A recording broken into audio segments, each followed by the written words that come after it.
You are listening and watching to a very special podcast, continuing where we left off in Chloe Birchhart's story. Please enjoy and hope you like it.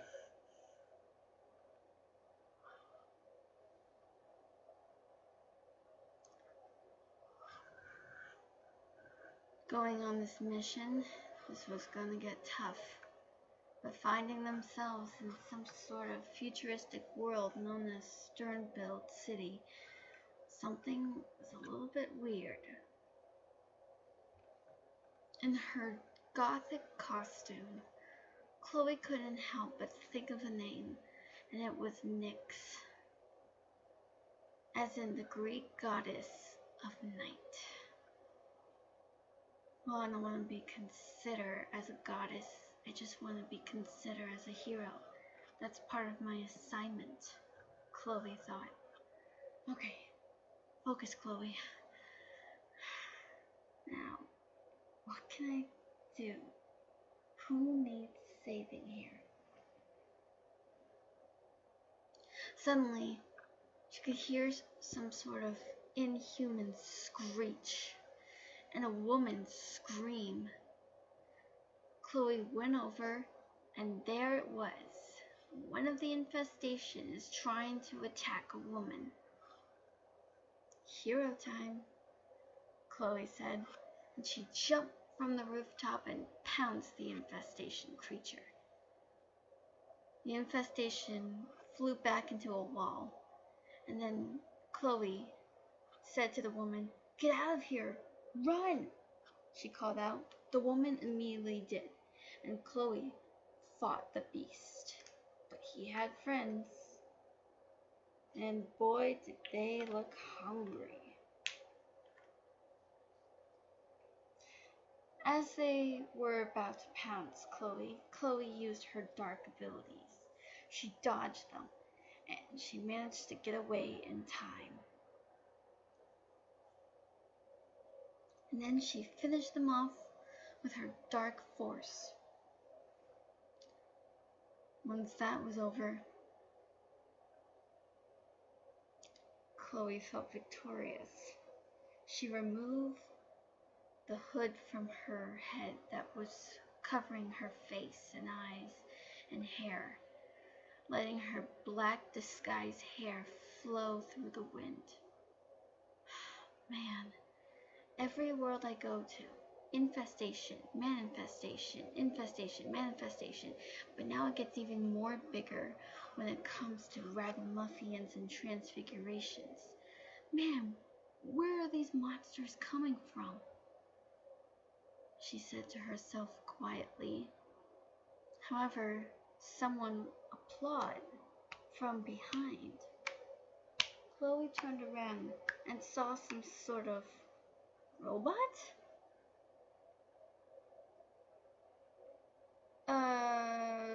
Were you there the whole time? Chloe asked. The robot figure just shrugged. Well, of course I did, he said in a normal human voice.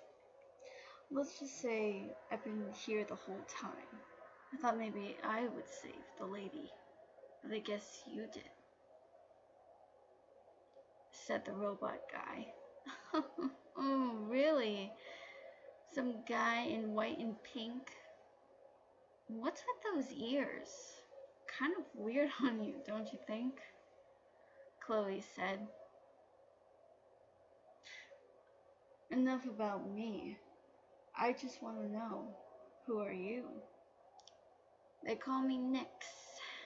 I, for one,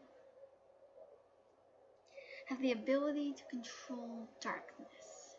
And for the first time of my life, I get to face people and also save monsters, said Chloe. Wow, I didn't know I had it in me, she thought. Silly girl. You don't know the half of it, said the guy. Oh, so you think you're much better than me? Prove it, said Chloe.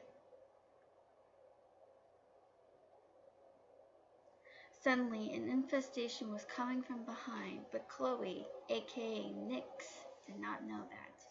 However, the robot guy did. And he attacked in a flash. Chloe couldn't believe it. No way, she whispered to herself. Just then, the guy did something to his face. When Chloe turned around, she jumped in horror. This guy was no robot. He was human. And he was no cyborg. Oh my god. He can show his face here? Holy crap. She thought to herself, and you thought I was just a robot. Really? Well, excuse me, your armor made it look like robotic. Actually, in all honesty, I think it would have maybe probably made Tony Stark really jealous, Chloe said. Well, Nyx, I forgot to introduce myself. My name is Barnaby. Barnaby? Well, that's kind of a unusual superhero name. It stands for Barnaby Brooks Jr. Junior? You mean there was a senior before you? Yeah. The senior was my father. Do you got a problem with that? The guy asked. Chloe looked surprised. No. I don't have a problem with that. I just... Wow, That's pretty impressive, but shouldn't superheroes have, like, different alter ego names? I mean, what's wrong with yours? And why are you always showing your face? Chloe asked. It's all part of it. Part of what? Chloe wondered.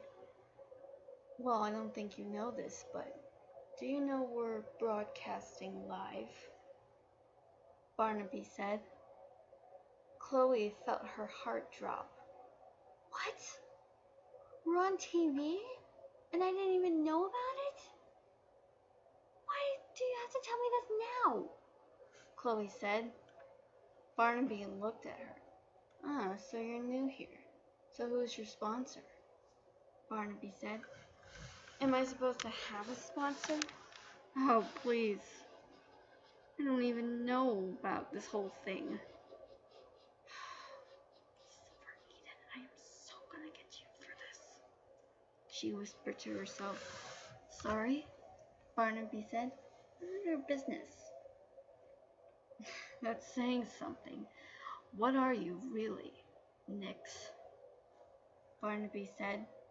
He looked pretty suspicious. But damn, his green eyes are so pretty. But Chloe had to focus. Who am I? She said. Why, I'm just an innocent, naive girl who just came through the eye of the storm and walking down the yellow brick road just to take down the Wicked Witch of the West and her cruel, evil monkeys. Chloe said. Are you also trying to find the Emerald City with the fake Oz? Remarked Barnaby. Yeah. Well, listen here, Barney, Chloe said. Look, let's make a deal, Barnaby said. Call me Barnaby or Bunny, your choice, he said. That surprised Chloe, and then she began to laugh. Bunny? What kind of nickname is that? Bunny? Why are you called that? Chloe said. Barnaby put his mask back on. Do you see these earpieces? He asked. Yeah? The ones alongside of your helmet head? Yeah, that's why I'm called Bunny. At least my partner calls me that. Really? Hmm. Well, you don't look like a cute bunny. You're more of a hot bunny, if I have to say. Right?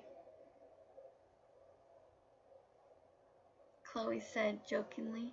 Haha, it is to laugh. Yeah, a bunny. Hot bunny. Where do you come up with this stuff? Barnaby said. Well, enough about me. Let's see if your so-called fans can face this. Then Chloe jumped down and faced the evil monsters. But before she could do anything, Barnaby stepped in and fought these monsters. Once he was finished, he turned to Chloe and asked, "Do you know about these things?" he asked. Look, Barnaby, or Bunny, I don't know a damn thing about them. And even if I did, I would have told you. But I don't. If you want to know who does know, why don't you look up my manager? Her name is Chloe Birchhart, and she pretty much knows the whole thing. So if you need anything, you can ask her.